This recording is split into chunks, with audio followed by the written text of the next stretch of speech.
There you go. Right, so you'd just like to start by introducing yourself and saying how long you've been a member of the of CAMRA. Gavin was been a member of CAMRA for about 10 years, I think.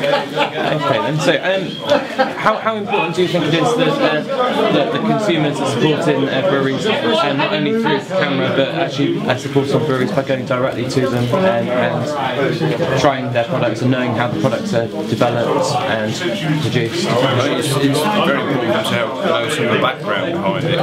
It increases your interest and makes you want to learn more about it. I think brings the product out and makes people want to spread the word. As a consumer, how important is it to you to know that an ale that purports to be from Dartmoor is actually produced on Dartmoor? Very much so, especially hearing that they're now trying to source ingredients more locally as well. Yeah. You wouldn't hear that coming to the brewery. How important do you think it is that we do support not just the brewery itself but our local providers with the hops and the barley? How important do you think that is? Very much so, especially as you were saying about cutting the beer ties with pub codes so they can buy their local brews more easily. Reducing mileage on these things I think is a big benefit. So a win-win for all then. How does the Dartmoor product compare to that of other brewery products that you have tasted? This is the first time I've actually tasted this particular beer, but Legend's a favourite ale of mine, one of those. What is it about that you most like? It's very unusually for modern beers. It's less hoppy, it's got a sweetness to it. I've got something with a sweet tooth. I like that malty biscuity taste. That's wonderful. Cheers for that. Thank you. Just say your name, position at the brewery, how long have you worked here?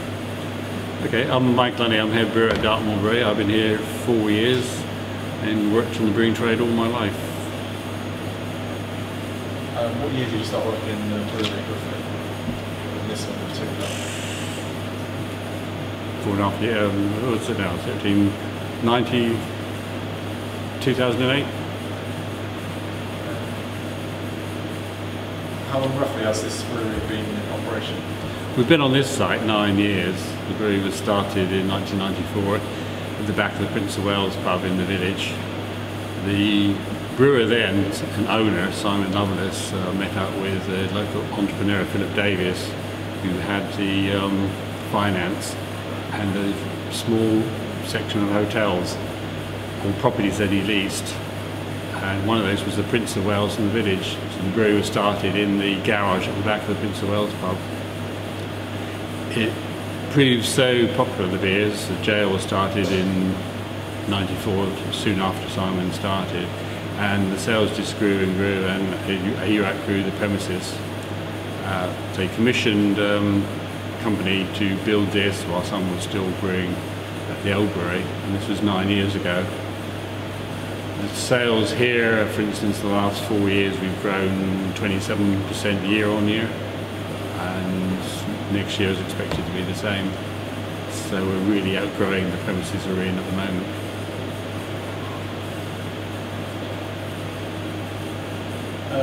Do you know roughly kind of when the famous jail ale was kind of first made? Was it one of the first beers that was... It's one of Simon's first beers.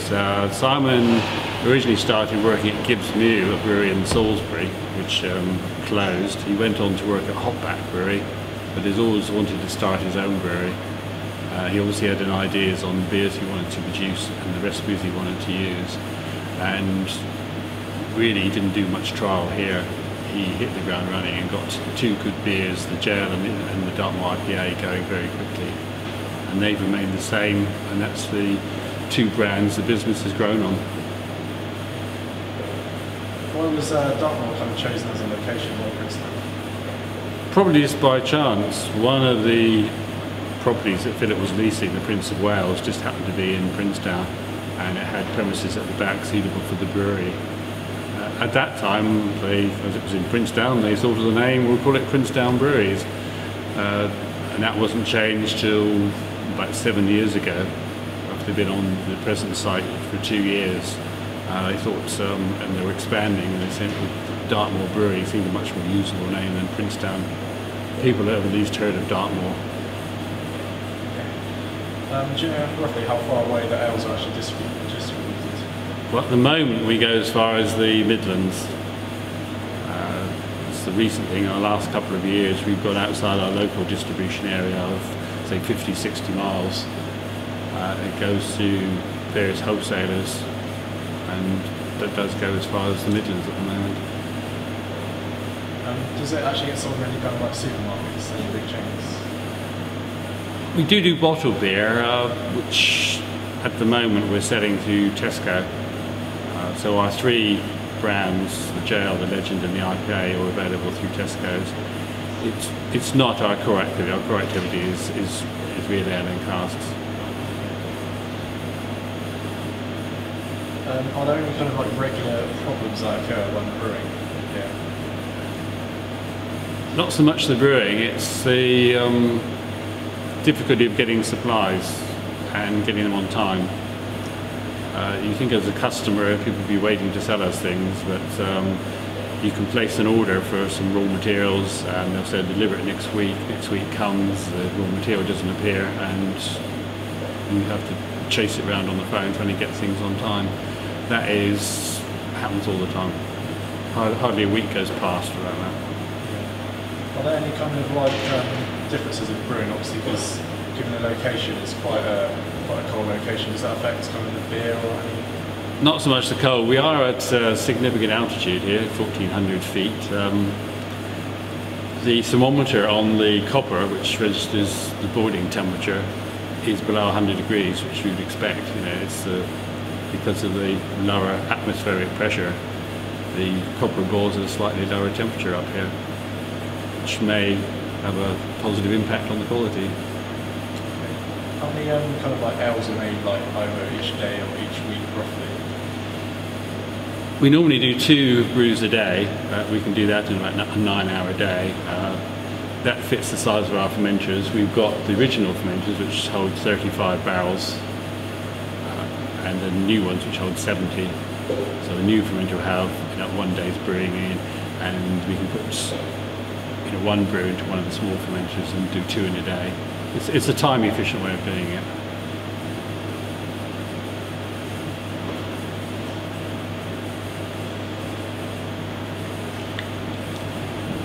What are kind of like the brewing stages of the famous JL ale? Like what's the production process from kind of grain to those like final products? If you could kind of like describe them. It's similar for all the beers here, and really similar to a lot of other breweries in this country. It's the preparation of the grist. We get whole grain in bags, which is whole grains of malt. Sorry, is it alright if you kind of start off like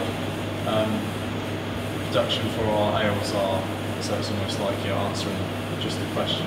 That's right. So if you start off like production for our ales are all the same here, from grain to, and then just continue. Okay, so did you want to move and film this, or just... oh no, that's fine. If you're happy with it here, then... Yeah, we're happy here, but we'll just do like kind of... Okay. If I just start answering the question, like the way we produce our ales here are all the same as kind of like, you want to describe the process from grain to like the barrel. That's okay. The production of all our beers here is similar. The difference in taste comes from the different types of ingredients we use and the strength of the beer and the way we ferment it. It's typical English brewing. So starts off, the grist preparation goes into a mash tun, where the ground malted barley is mixed with hot liquor, brewers call it, which is, for us, it's local water. It can be treated water. That has is for an infusion mash, which is a mash at 1 temperature. Water is... Sorry. So just the brewing stages of the famous kind of like ales you brew. Okay, yeah. The production process for all our beers is very similar. It's a typical English brewing system based on a mash tun, a copper and a hop separation vessel. The difference in taste really comes from the different range of malts you use to make the beer, the different range of hops you use, our particular yeast, and the water we have around here. A combination of these and the brewing equipment produces a very distinct flavour. The malts we use are typically the same as everyone else can buy, but what makes it different is the process and how we treat the ingredients. Is it right if you describe like the production process from kind of grain to like the final barrel fuss? Right, if you just say like goes to the grain and it gets crushed down. Okay. Yeah, we have various types of malting. It all comes in 25 kilogram bags. This has to be ground into a grist, which is rather coarse flour. This is mixed with the hot liquor, as brewers call it. Brewers don't use water in the mash tun. This infuses and makes a straw-coloured liquid called sweet wort. It's basically a sugary protein liquid. This is then drained off the mash tun and collected in the copper, which is a boiling vessel. At that stage, the hops are added. We add the hops in 2 stages. At the beginning, to get the bitter taste out of the hops, and at the end of the boil, we add hops to get the aroma. After the brewing process, the boiling process, which takes an hour and a quarter, the wort has to be cooled then, and the particles removed from it, which we have here a whirlpool. So the wort, as it's transferred from the copper, goes to the whirlpool,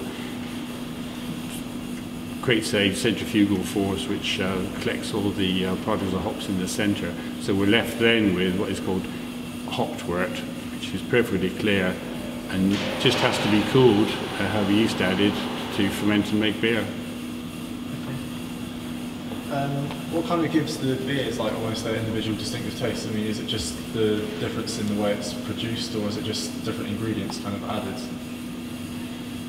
The different taste is really the different starting gravities, original gravity that we make the brew at, the range of malts we use, the types of hops.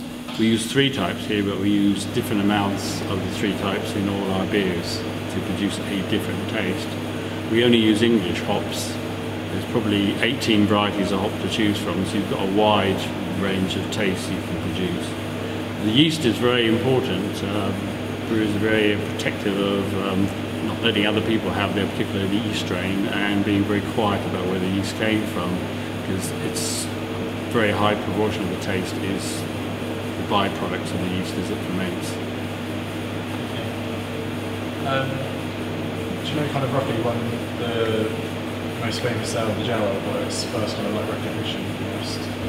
Simon started winning awards for JLL very quickly, within 2 years of him starting up. Since then it's won well over a dozen awards. The most important ones locally for us are the Tucker's Maltings Beer Festival, where it's won Best in Class several times, and Beer of the Festival, and been put forward to national level competitions.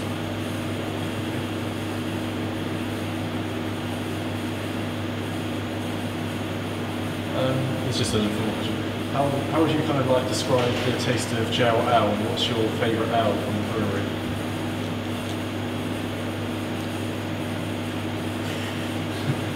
A tough one, isn't it? But I like all the beers here, and I drink them in different stages. JL Ale, because of the strength, is not what's called a session beer. It's if you're having, a quiet pint, that would be the one to choose.